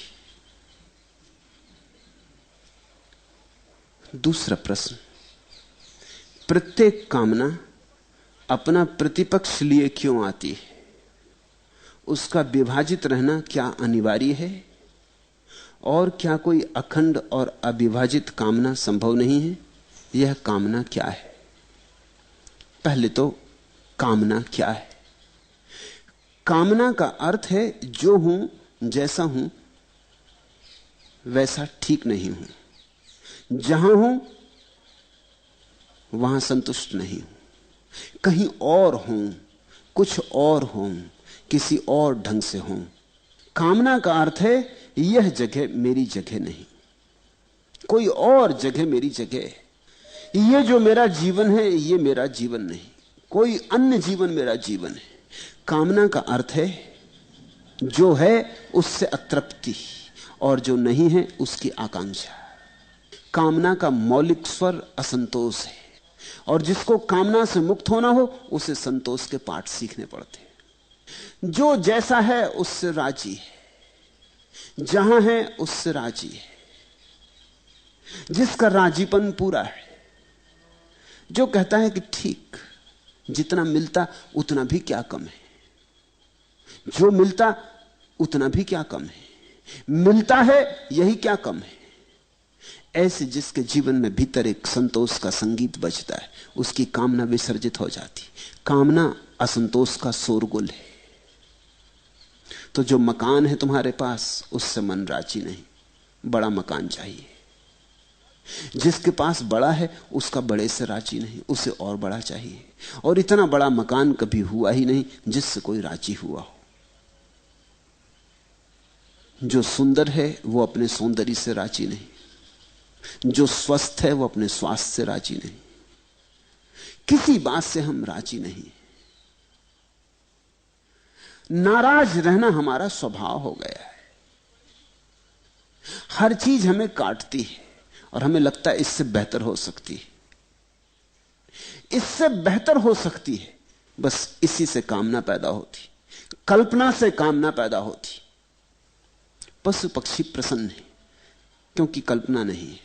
वृक्ष आनंदित है, ये सरू के वृक्ष हवा में डोलते हुए आनंदित है, इन्हें कुछ प्रयोजन नहीं है, ये जो है बस पर्याप्त है। इन्हें किसी और वृक्षों जैसी पत्तियां नहीं चाहिए। पास में ही खड़े अशोक के वृक्षों से इनकी कोई स्पर्धा नहीं। इनके मन में यह कभी विचार नहीं आया कि अशोक जैसे पत्ते हमारे क्यों नहीं। गेंदे का फूल गुलाब से किसी तरह की स्पर्धा में नहीं है। चट्टान जो पड़ी है उसे वृक्ष से कुछ लेना देना नहीं है कि मैं वृक्ष जैसी क्यों नहीं हूं। कल्पना नहीं है, कल्पना नहीं है तो कामना नहीं है। जो है जैसा है उससे परम तृप्ति है। इसलिए प्रकृति में तुम्हें इतना स्वर्ग मालूम पड़ता है। इसलिए कभी कभी भाग के तुम जब हिमालय चले जाते हो, बैठते हो, कभी चांद को देखते हो रात, या सागर की तरंगों को देखते हो, सूरज को उगते देखते हो, घनी जंगलों की हरियाली को देखते हो, तब तुम्हें एक तरह की तृप्ति मिलती। वो तृप्ति प्रकृति की तृप्ति की थोड़ी सी छाया तुम में बन रही है। यहां सब शांत है, यहां कोई कहीं नहीं जा रहा, प्रकृति अपनी जगह ठहरी है। गति नहीं है, दौड़ धूप नहीं है, प्रतियोगिता नहीं है, सब अपने होने से राजी है। घास का छोटा सा पौधा भी अपने होने से परम प्रसन्न है। आकाश छूते देवदार के वृक्षों से भी उसकी कोई ईर्ष्या नहीं। वो ये भी नहीं कहता कि तुम बड़े मैं छोटा। छोटा बड़ा प्रकृति में कोई होता नहीं। आदमी की तकलीफ है कि आदमी कल्पना कर सकता है। आदमी की जो तकलीफ है उसे ठीक से समझ लोगे तो आदमी इन वृक्षों और फूलों से भी ज्यादा आनंदित हो सकता है, क्योंकि वृक्षों और पत्थरों और पहाड़ों का सुख तो अचेतन है, आदमी का सुख चेतन हो सकता है। मगर दशा यही चाहिए, आदमी रहते हुए जिस दिन तुम वृक्ष जैसे संतुष्ट हो जाओगे उस दिन तुम पाओगे स्वर्ग उतर आया। ध्यान रखना, कोई स्वर्ग में नहीं जाता, स्वर्ग तुम में उतर आता है, संतोष के पीछे चला आता है। तो पहली तो बात, कामना क्या है? कामना का अर्थ है यह ठीक नहीं, वह ठीक है। यह और वह के बीच की जो दूरी है वो कामना है, और वो दूरी कभी मिटती नहीं। वो ऐसी दूरी जैसे क्षितिज और तुम्हारे बीच होती, दिखता दूर, ज्यादा दूर नहीं होगा, 15 मील 20 मील आकाश जमीन से मिलता हुआ दिखाई पड़ता है। तुम सोचते हो दौड़ूंगा तो अभी घंटे भर में पहुंच जाऊंगा। दौड़ते रहो, जन्मों जन्मों दौड़ते रहो, जन्मों जन्मों दौड़ते ही रहे हो, कहीं भी आकाश पृथ्वी को छूता नहीं, सिर्फ छूता मालूम पड़ता है, दिखाई पड़ता है, क्योंकि पृथ्वी गोल है इसलिए दिखाई पड़ता है कि छू रहा है। 20 मील चलने के बाद पाओगे कि आकाश भी 20 मील पीछे हट गया। तुम सारी पृथ्वी का चक्कर लगाओगे और पाओगे आकाश को कभी तुमने कहीं पृथ्वी को छूते नहीं देखा, छूता ही नहीं। ऐसी ही कामना है, यह और वह की दूरी बनी ही रहती, उतनी की उतनी ही बनी रहती। तुम्हारे पास 10,000 रुपए हैं, मन कहता है अगर 1 लाख हो जाएं तो बस, फिर नहीं चाहिए कुछ। तुम्हारा मन कहता है, बार बार कहता है बस 1 लाख हो जाएं। 1 लाख होते ही तुम पाओगे कि वही मन कहने लगा कि अब 10 लाख जब तक ना होंगे तब तक शांति नहीं। क्यों? 10,000 थे तो 1 लाख, 10 गुने में शांति थी। अब 1 लाख है तो 10 लाख, 10 गुने में फिर शांति है। फासला उतना का उतना है। गरीब और अमीर दोनों के बीच कामना बराबर होती, भिखारी और सम्राट के बीच कामना बराबर एक सी होती, कोई फर्क नहीं होता। क्या तुम सोचते हो भिखारी खड़ा हो और सम्राट खड़ा हो तो ये जो आकाश छूता हुआ दिखाई पड़ता है दोनों के लिए अलग अलग दूरी पर दिखाई पड़ेगा? सम्राट को भी 20 मील आगे दिखाई पड़ता है, भिखारी को भी 20 मील आगे दिखाई पड़ता है। ये भ्रांति समान है। जो जहां है सदा उससे आगे कहीं तृप्ति का स्रोत मालूम होता है। कहीं आगे है मरुद्धान, यहां मरुस्थल, वहां है मरुद्धान। जिसने जाना कि यही है मरुद्धान और इसी क्षण में आंख बंद करके डुबकी मार ली, जिसने कामना छोड़ी, कल्पना छोड़ी, स्वर्ग उतर आता है। तुम कामना छोड़ो, इधर स्वर्ग आया। और कामना छोड़ने का मतलब यह नहीं है कि तुम स्वर्ग की कामना के लिए कामना छोड़ो, नहीं तो कामना छोड़ी ही नहीं, फिर भूल हो जाएगी। ऐसी भूल रोज होती। धार्मिक आदमी यही भूल करता है। वो कहता है चलो ठीक, आप कहते हैं कामना छोड़ने से सुख मिलेगा तो हम कामना छोड़ देते हैं, सुख मिलेगा ना, पक्का है। मगर ये तो कामना का ही नया रूप हुआ। कामना छोड़ने से सुख मिलता है, परिणाम की तरह नहीं, छाया की तरह। तुमने कामना छोड़ी कि उसी छोड़ने में सुख तो था ही, कामना के कारण दिखाई नहीं पड़ता था। कामना गई कि सुख प्रकट हो जाता है, जैसे पर्दा पड़ा था। इस पर्दे के हटने से सुख पैदा होने का कोई संबंध नहीं, ये उसका परिणाम नहीं है। सुख तो पड़ा ही था, तुमने कामना का पर्दा डाल रखा था। लेकिन अगर तुमने सोचा कि चलो कामना छोड़ने से सुख मिलेगा, हम कामना छोड़ देंगे, तो तुम कामना को तो सजा रहे हो भीतर। अभी भी तुम सुख पाना चाहते हो, इसलिए कामना छोड़ने को भी राजी हो। ये धार्मिक जीवन की सबसे बड़ी उलझन है। लोग कहते हैं संसार छोड़ने से स्वर्ग मिल जाएगा, तो संसार छोड़ देते, मगर स्वर्ग पाने की आशा में। और पाने की आशा का नाम संसार, कुछ मिले इस वासना का नाम संसार। प्रत्येक कामना का अपना प्रतिपक्ष क्यों है? होगा ही, क्योंकि कामना विभाजन करती, यह और वह, यहां और वहां में विभाजन करती। संसार और स्वर्ग, विभाजन से ही कामना जीती। अगर विभाजन ना हो तो कामना ही मर जाए। अगर दो ना हो तो कामना कैसे करोगे? दो तो अनिवार्य है, जो मैं हूं वह और जो मैं हो सकता हूं वह। ये दो की तो धारणा अनिवार्य है। तो दोनों के बीच कामना का सेतु बनेगा, कामना का तार खिंचेगा, कामना की रस्सी फैलेगी। अगर एक ही है तो फिर कैसी कामना? इसलिए तो ज्ञानियों ने कहा एक को ही देखो तो कामना मर जाएगी। एक ही है, ब्रह्म ही है या सत्य ही है, तो फिर कामना नहीं बचेगी। जो है, इससे अन्यथा न हुआ है न हो सकता है, फिर कैसे कामना करोगे? फिर कामना का कोई उपाय न रह जाएगा। मैंने सुना है एक सूफी फकीर हसन रोज प्रार्थना करता था और रोज छाती पीटता था और परमात्मा से कहता था, हे प्रभु द्वार खोलो, कब से पुकार रहा हूं। वो एक बार एक दूसरे सूफी फकीर स्त्री राबिया के घर ठहरा हुआ था। राबिया बड़ी अनूठी औरत हुई, जैसे मीरा, जैसे सहजो, जैसे थेरेसा, ऐसी राबिया। जैसे बुद्ध, कृष्ण और महावीर पुरुषों में, ऐसी राबिया। राबिया सुनती थी। 2-3 दिन से हसन उसके यहां ठहरा था, रोज प्रार्थना करता, रोज छाती पीटता, कहता, हे प्रभु द्वार खोलो, कब से पुकार रहा हूं, कब मेरी अर्ज सुनोगे? 30 दिन राबिया से ना सुना गया। वो पास ही बैठी थी, उसने जाकर उसे हिलाया, हसन को। उसने कहा, सुनो जी, दरवाजा खुला पड़ा है। ये क्या पुकार मचा रखी रोज रोज की, दरवाजा खोलो, दरवाजा खोलो। दरवाजा खुला है, दरवाजा कभी बंद नहीं था। हसन तो घबरा गया। राबिया के प्रति उसके मन में आदर तो बहुत था ही, कहती है तो ठीक ही कहती होगी।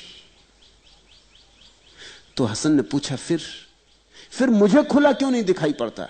तो राबिया ने कहा, इसलिए दिखाई नहीं पड़ता कि तुम बहुत ज्यादा आतुर हो, बड़े कामी हो। खुल जाए दरवाजा, हे प्रभु खोलो, दरवाजा खोलो, मुझे स्वर्ग में बुला लो, मुझे आनंद के जगत में बुला लो। ये तुम्हारी कामना पर्दा बन रही। परमात्मा का दरवाजा खुला हुआ है, तुम्हारी कामना पर्दा बन रही। तुम्हारी आंख बंद है, परमात्मा का दरवाजा बंद नहीं। इसलिए तो बुद्ध ने यहां तक कहा कि परमात्मा की भी बात छोड़ दो, क्योंकि उससे भी दो पैदा हो जाते, मैं और परमात्मा। इसलिए बुद्ध ने कहा मोक्ष की भी बात छोड़ दो, उससे भी दो पैदा हो जाते, मैं और मोक्ष। बुद्ध ने तो कहा जो है, उसको दो नाम मत दो। दो दिए कि अड़चन शुरू हुई, कि तनाव शुरू हुआ। फिर तुम कैसे रुकोगे जो दूसरा है उसको पाने की तलाश शुरू हो जाएगी, प्यास शुरू हो जाएगी। अस्तित्व एक है, कामना दो में बांट देती है। तुम पूछते हो उसका विभाजित रहना क्या अनिवार्य है? बिल्कुल अनिवार्य है, क्योंकि विभाजन ना होगा तो कामना बच ही नहीं सकती। जैसे दो होने चाहिए लड़ने के लिए, दो होने चाहिए प्रेम करने के लिए, दो चाहिए द्वंद्व के लिए, ऐसे ही दो चाहिए कामना के लिए।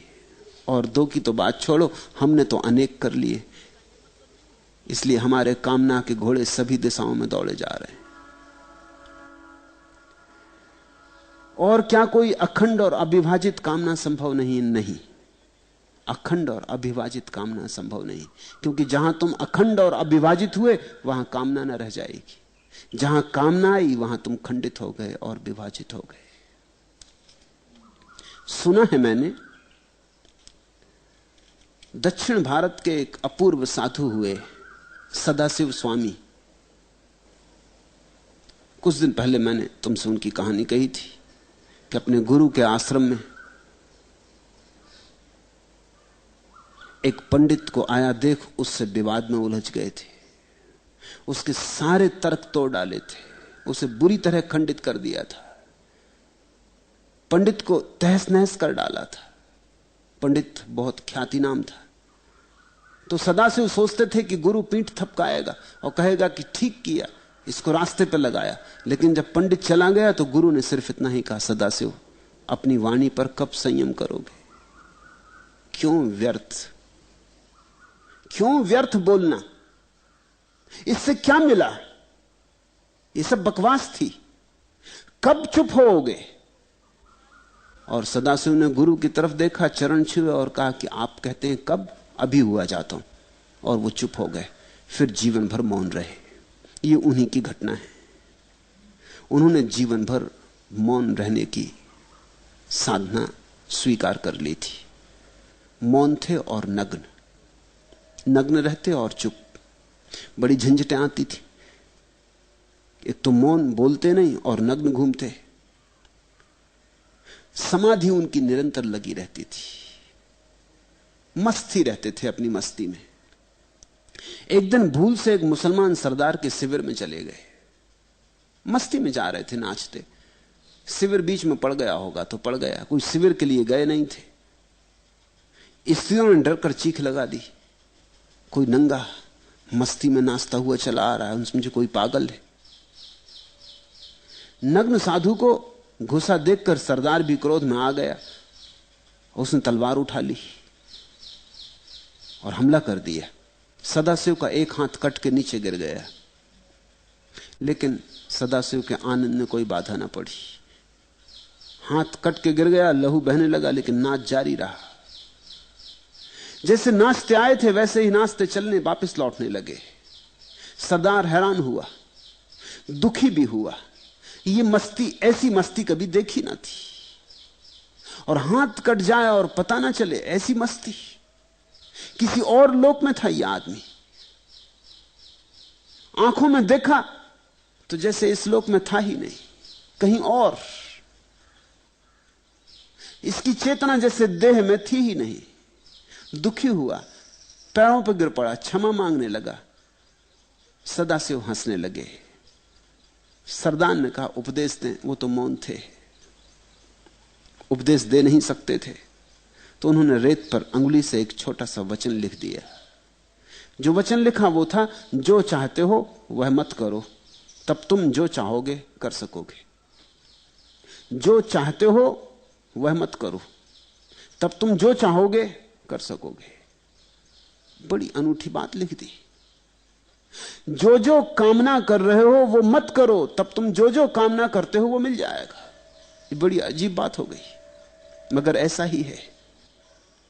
जब तक तुम मांगोगे नहीं मिलेगा, जिस दिन तुम छोड़ दोगे उसी दिन मिल जाएगा। तुम भागोगे और सुख छलता रहेगा। तुम रुक जाओ और सुख तुम्हारे चरणों में लौटने लगेगा। मैंने सुना है, एक युवक धन के पीछे पागल था। सब उपाय कर देखे, कुछ रास्ता न मिला। एक फकीर के पास पहुंच गया। फकीर से उसने कहा कि मैं बड़े उपाय करता हूं, धन पाना है,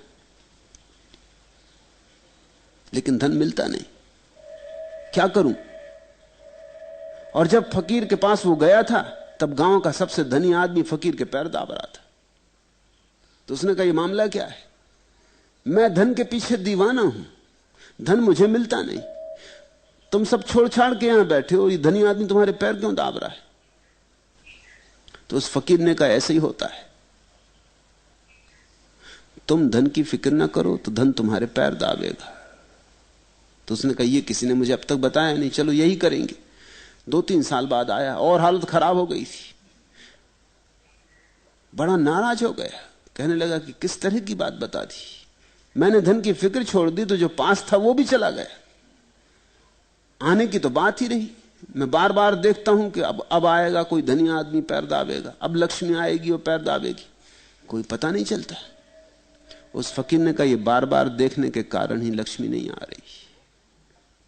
और जब छोड़ दिया तो बार बार क्या देखना, तो तूने छोड़ा ही नहीं, लौट लौट के देखता है, उसका मतलब ये हुआ कि तूने छोड़ा नहीं। इस जगत का ये मौलिक नियम है, तुम जो चाहोगे न मिलेगा। तुम्हारी चाह के कारण ही बाधा पड़ जाती। तुमने चाह छोड़ी कि सब बरसने लगता है, लेकिन इसका मतलब यह नहीं कि तुम इसी बरसने के लिए चाह छोड़ना, नहीं तो चाह छोड़ी नहीं, फिर तुम लौट लौट के देखते रहोगे। कामना में तो द्वंद्व है, इसलिए कामना में अशांति है, कामना में पीड़ा है, संताप है। कामना तुम्हें खंडों में बांट देती, टुकड़ों में तोड़ देती, कामना तुम्हें विक्षिप्त करती। कामना पागलपन का मूल है। कामना गई तो पागलपन गया, कामना गई तो खंड गए, तुम अखंड हुए। तुम अखंड हुए तो ब्रह्म हुए, तुम अखंड हुए तो निर्वाण बरसा, तुम अखंड हुए, तुम एक हुए, फिर कोई दुख नहीं है। दो होने में दुख है, दुई में दुख है। अद्वैत सच्चिदानंद है। बुद्ध का एक शिष्य था, विमल कीर्ति, अनूठे शिष्यों में एक था। उसके पास भी लोग जाते डरते थे, क्योंकि वो हर बात में से कुछ ऐसी बात निकाल देता था, कुछ ऐसा तर्क खड़ा कर देता था, बड़ा तार्किक था, दार्शनिक था। कि एक बार विमल कीर्ति बीमार हुआ तो बुद्ध ने अपने 2-4 शिष्यों को कहा कि जाके पूछ के आओ विमल कीर्ति की तबीयत कैसी है। कोई जाए ना ये पूछने भी कि तबीयत कैसी, क्योंकि वो उसी में से कुछ निकाल देगा। उससे लोग डरते थे कि वो विवाद में वहीं उलझा देगा। आखिर मंजूश्री, बुद्ध का दूसरा एक प्रमुख शिष्य, जाने को राजी हुआ। मंजूश्री गया, विमल कीर्ति से उसने पूछा, आप बीमार हैं, कैसी तबीयत है? भगवान ने स्मरण किया, पूछवाया। विमल कीर्ति ने कहा, मैं बीमार हूं। बात गलत, जो बीमार है वो मैं कैसे हो सकता हूं? मैं तो दृष्टा हूं, देख रहा हूं कि शरीर बीमार है। और तुम पूछते हो कि मैं बीमार हूं? सभी बीमार हैं, जो भी शरीर में है बीमार है, कम ज्यादा होंगे, सारा अस्तित्व बीमार है। विमल कीर्ति ने कहा, जीवन बीमार है, कामना का रोग लगा है। और बड़ा रोग क्या चाहिए? इधर कामना खा रही है, उधर मौत पास आ रही है। इधर कामना एक एक टुकड़ा काटे जा रही है, मरने के पहले मारे डाल रही है, उधर मौत आ रही, कुछ बचा खुचा रहेगा तो मौत समाप्त कर देगी। तो विमल कीर्ति ने कहा, पहली तो बात, मैं बीमार नहीं हूं, मैं तो देख रहा हूं। दूसरी बात, मैं ही बीमार नहीं हूं, सारा अस्तित्व बीमार है। अस्तित्व मात्र बीमार है, होना यहां बीमारी है। विमल कीर्ति ठीक कह रहा है। कामना काटे डालती।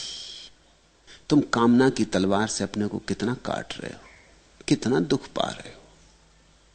कामना से सुख तो कभी मिलता नहीं, क्योंकि कामना कभी पूरी तो होती नहीं जो सुख मिल जाए, सदा अधूरी रहती है, सदा काटती रहती। घाव को हरा रखती, भरने भी नहीं देती, घाव को बार बार उघाड़ लेती।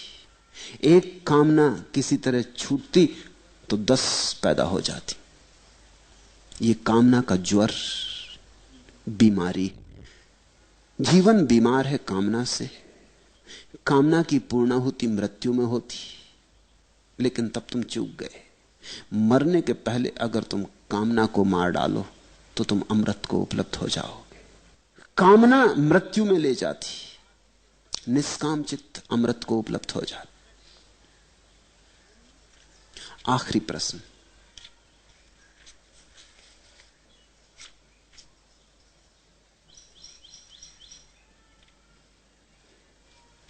जीवन प्रश्न है या पहेली? प्रश्न तो निश्चित नहीं है, क्योंकि जीवन का कोई उत्तर नहीं। जिसका उत्तर ना हो वह प्रश्न तो हो नहीं सकता। पहेली जरूर है, लेकिन पहेली भी ऐसी जिसका कोई हल नहीं। हल हो जाने वाली पहेली नहीं है जीवन। इसलिए ज्ञानियों ने उसे रहस्य कहा है। रहस्य का अर्थ होता है ऐसी पहेली जिसका कोई हल होना संभव नहीं, जिसे तुम जी तो सकते हो लेकिन जान कभी नहीं सकते, जिसको तुम कभी ज्ञान नहीं बना सकते। अनुभव तो बन जाएगा लेकिन ज्ञान कभी ना बनेगा, जिसको तुम कभी मुट्ठी में नहीं बांध सकोगे। ऐसा ही समझो कि जैसे तुम सागर में तो उतर सकते हो लेकिन सागर को मुट्ठी में नहीं ले सकते। सागर बड़ा है, विराट है, तुम्हारी मुट्ठी छोटी है। जीवन बहुत बड़ा है। जीवन को समझने का हमारा जो मस्तिष्क बहुत छोटा है।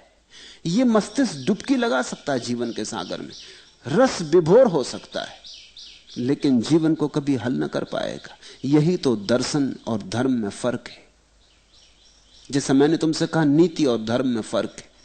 नीति आदमी को अच्छा बनाती, धर्म आदमी को जगाता। ऐसे ही धर्म और दर्शन में फर्क है। दर्शन सोचता है जीवन का उत्तर क्या है, जीवन के रहस्य को हल कैसे करें, जीवन की पहेली कैसे बूझें। धर्म कहता है ये तो बूझा नहीं जा सकता। पहले ये तो सोचो कि बूझने वाला कितना छोटा है और जिसे बूझना है कितना बड़ा है। चम्मच से सागर को खाली करने चले हो कि चम्मच चम्मच में रंग लेकर सागर को रंगने चले हो? थोड़ी होश की बातें करो। धर्म कहता है तुम डुबकी तो लगा सकते हो, जीवन को जी तो सकते हो उसकी परम धन्यता में, लेकिन जान नहीं सकते। यह पहेली है जिसका कोई उत्तर नहीं। मैं पढ़ता था, रविन्द्रनाथ के जीवन में एक संस्मरण है। रविन्द्रनाथ किसी मित्र के घर मेहमान थे। मित्र की छोटी बच्ची ने उनसे सुबह सुबह आके कहा, यदि आपको एक कोठरी में बंद करके उस पर ताला जड़ दिया जाए तो आप क्या करेंगे? जैसे छोटे बच्चे पूछते, कोठरी में बंद कर दिया, ताला लगा दिया, फिर आप क्या करोगे? रविन्द्रनाथ ने कहा, मैं पड़ोसियों की सहायता के लिए आवाज लगाऊंगा।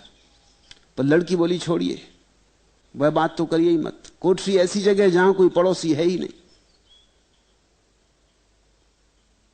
मान लीजिए पड़ोस में कोई है ही नहीं, फिर क्या करिएगा?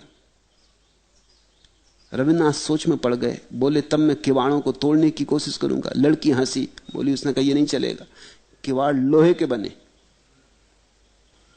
रविन्द्रनाथ ने सोचा और फिर कहा कि तब तो यह जीवन की पहेली हो गई कि मैं जो कुछ भी करूंगा उसको असफल करने की व्यवस्था पहले से ही कर ली गई।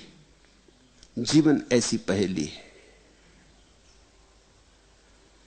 मैंने सुना है अमेरिका की एक दुकान पर एक पति पत्नी खिलौना खरीदते थे अपने बच्चे के लिए। एक खिलौना था टुकड़े टुकड़े में, जमाने का खेल था। उनके टुकड़े जम जाएं तो खिलौना बन जाए। पहले पत्नी ने उसे जमाने की खूब कोशिश की, वो जमे नहीं। फिर उसने अपने पति की तरफ देखा। पति गणित का प्रोफेसर था। उसने कहा, लाओ मैं जमा देता हूं। उसने भी बहुत कोशिश की लेकिन जमा नहीं। उसने कहा, तो हद हो गई। दुकानदार से पूछा कि भाई, मेरी पत्नी पढ़ी लिखी है, इससे नहीं जमता। मैं गणित का प्रोफेसर हूं, मुझसे नहीं जमता, तो मेरे छोटे बच्चे से कैसे जमेगा? उस दुकानदार ने कहा, आपने पहले ही क्यों नहीं पूछा? यह खिलौना बनाया ही इस तरह गया है कि जमता ही नहीं। इससे बच्चे को शिक्षा मिलती है कि ऐसा ही जीवन है। यह जीवन की तरफ इशारा देने के लिए बनाया गया खिलौना। इस खिलौने का नाम है लाइफ, इसका नाम है जीवन। आपने देखा नहीं, इस पर लिखा हुआ है डब्बे पर जीवन। ये बनाया ही गया इस तरह से कि ये जमता नहीं। ये तो एक अनुभव के लिए है कि बच्चा समझने लगे कि यहां कुछ चीजें हैं जो कभी हल नहीं होंगी। बुद्धिमानी इसमें है कि जो हल ना होता हो उसे हल करने की कोशिश ना की जाए। हजारों साल से आदमी सोचता रहा जीवन क्या है, कोई उत्तर नहीं। ज़ैन फकीर ठीक ठीक उत्तर देते। एक ज़ैन फकीर अपनी चाय पी रहा था और एक आगंतुक ने पूछा जीवन क्या है? उसने कहा चाय की प्याली। आगंतुक बड़ा विचारक था, उसने कहा चाय की प्याली? मैंने बड़े उत्तर देखे, बड़ी किताबें पढ़ी, ये भी कोई बात हुई? मैं इससे राजी नहीं हो सकता। तो उस फकीर ने कहा तुम्हारी मर्जी, चलो भाई, तो जीवन चाय की प्याली नहीं है, और क्या करना। लेकिन फकीर ने बात ठीक कही, सारे उत्तर ऐसे ही व्यर्थ हैं। जीवन की प्याली को चाहे चाय की प्याली कहो, चाहे चाय की प्याली ना कहो, क्या फर्क पड़ता है? आदमी के सब उत्तर व्यर्थ हैं।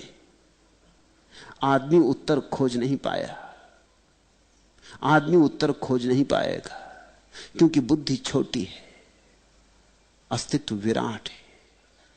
अंश पूर्ण को नहीं समझ सकता, लेकिन पूर्ण को जी सकता है, पूर्ण में डुबकी ले सकता है, पूर्ण के साथ एक रूप हो सकता है, एकात्म हो सकता है।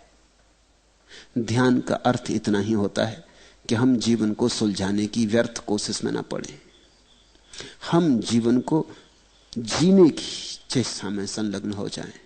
एक पल भी मत खो, जो पल गया गया, सदा के लिए गया, फिर न लौट सकेगा।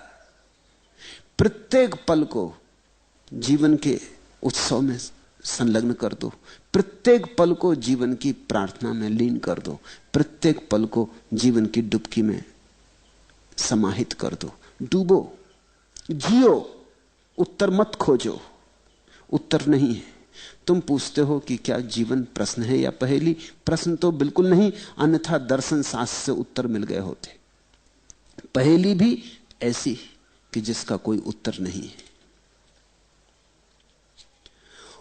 और इस जीवन को अगर जानने की आकांक्षा सच में है तो जियो और बांटो।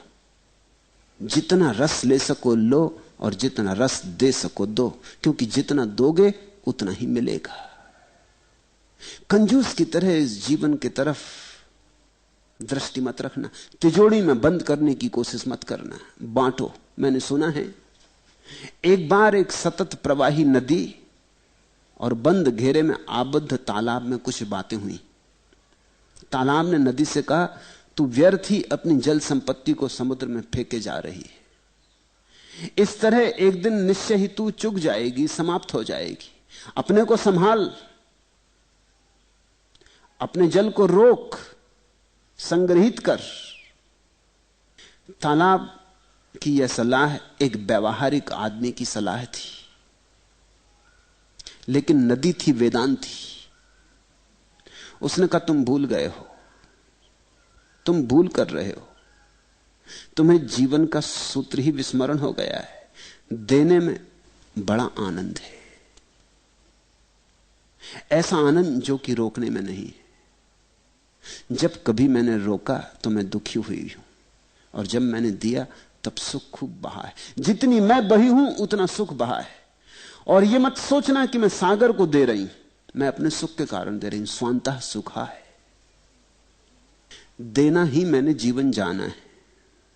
तुम मृत हो और अगर युगों तक भी बने रहे तो उससे क्या? एक क्षण भी कोई पूरी तरह जी ले तो जान लिया, अनुभव कर लिया। सदियों तक कोई बना रहे, सड़ता रहे तो उससे क्या? न जिया न अनुभव किया। दोनों की बात तो एक दूसरे से मेल खाई नहीं, मन मुटाव हो गया। फिर उन्होंने बोलचाल बंद कर दिया। इस बात को ज्यादा दिन नहीं बीते थे कि नदी तो पूर्ववत ही बहती रही, तालाब सूख के तलैया रह गया। फिर आई धूप, तपता हुआ सूरज, फिर एक कीचड़ की गंदी तलैया मात्र बची। फिर तो वह भी सूखने लगी। जब गर्मी का ताप पूरे शिखर पर आया तो तालाब समाप्त हो चुका था, नदी अब भी बह रही थी। मरते तालाब से नदी ने कहा, देखो मैं देती हूं तो मेरे स्रोत मुझे देते, तुम देते नहीं तो तुम्हारे स्रोत तुम्हें नहीं देते। जो देता है उसे मिलता है। देना जीवन का नियम है, और अगर प्रत्येक न देने पर आबद्ध हो जाए तो जीवन समाप्त है। जीवन को पहली प्रश्न ऐसा सोच के हल करने में मत लग जाना। जीवन जीने में और जीना देने में। इसलिए सारे धर्मों ने दान को धर्म का मूल सूत्र कहा है। दान का मतलब सिर्फ इतना ही होता है, बांटो। जो तुम्हारे पास हो उसे बांटो, उसे उलीचो। इधर तुम देने लगोगे, उधर तुम पाओगे अज्ञात स्रोतों से तुम्हारे भीतर जल बहने लगा। कुआं देखते ना, जितना पानी खींच लेते हो उतना कुएं में पानी भर जाता है, नया पानी आ जाता, नए जल के झरने फूट पड़ते। कुएं में पानी मत खींचो, डर के बैठे रहो, ढांक दो कुएं को, बंद कर दो कि कहीं पानी चुक ना जाए।